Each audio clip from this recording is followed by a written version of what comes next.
Quand je suis rentrée dans la cathédrale illuminée, c'était une sensation de splendeur, d'être dans le noir et d'avoir juste ces lumières partout, c'était grandiose quoi.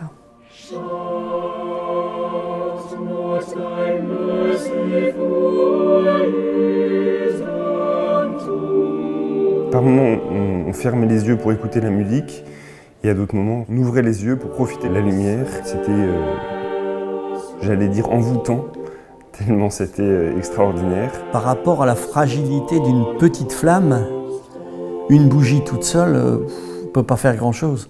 Mais quand on voit l'ensemble de ces bougies, toutes ces flammes, pour moi, dégager une puissance colossale. Il faut y être. Il faut être là au moment où ça se passe. Quand on entre habituellement dans la cathédrale d'Amiens, on est déjà saisi par ce volume qui, sans nous écraser, nous élève. Et avec les 5000 cierges qu'il y avait, cette élévation devenait lumineuse. On était rendu comme participants de cette cathédrale qui a croisé le génie des arts et de la technique, le génie du travail humain et le génie de la foi. C'est aussi une cathédrale qui, en 800 ans, a traversé des guerres, des sinistres, et qui a toujours tenu debout. Célébrer les 800 ans, c'est célébrer la capacité des hommes à oser des projets, c'est célébrer la fierté d'une terre qui a été tellement abîmée qu'elle y est d'autant plus sensible, et c'est de se dire, on a construit des cathédrales avec les moyens qu'on avait à l'époque pour la louange de Dieu et pour dire au monde qu'il était aimé, qu'il avait un avenir, que, quelles que soient les vicissitudes du jour, on pouvait oser l'avenir.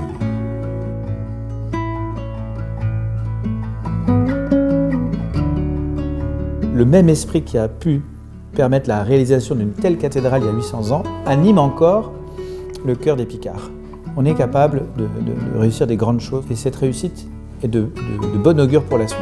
C'est-à-dire que nous voulons offrir l'acte 2 de cette magnifique inauguration qu'on a vécue l'an passé, faire en sorte que tant la lumière que la beauté de la musique sublime à nouveau ce vaisseau extraordinaire qu'est la cathédrale.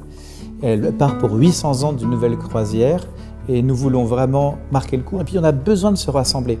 Les masques, le confinement, l'épidémie, la peur de l'autre, la peur d'être contaminé, la culpabilité de contaminer potentiellement quelqu'un d'autre, à fragiliser le lien social, à séparer les gens. Et nous voulons faire un événement en toute sécurité où on puisse se retrouver, qui est un signe d'unité très fort.